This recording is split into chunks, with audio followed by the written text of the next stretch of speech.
Hey guys, this is Tim Powell from the Minerals and Royalties Authority. I recently sat down with Austin Hill and Hunter Hill, the CEO and CFO of LPR Energy. Here are a few short clips from our conversation so you can hear some of the things that Austin and Hunter had to say.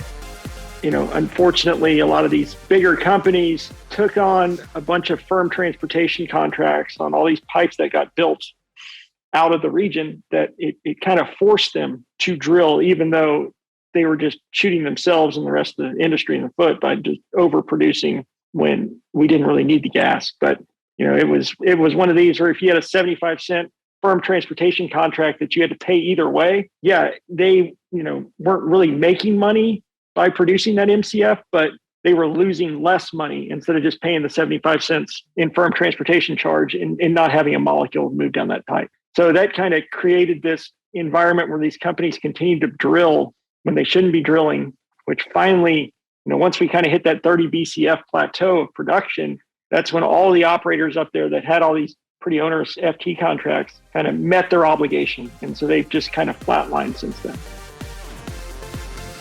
If you're going to be a really good mineral buyer in Appalachia, you have to know which operators have what FT contracts and what kind of costs do they pass along to royalty owners.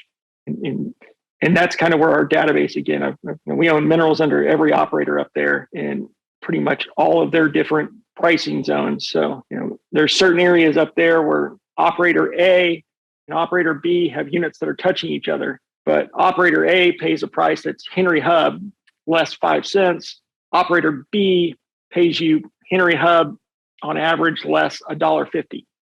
And their gas is going in the same place.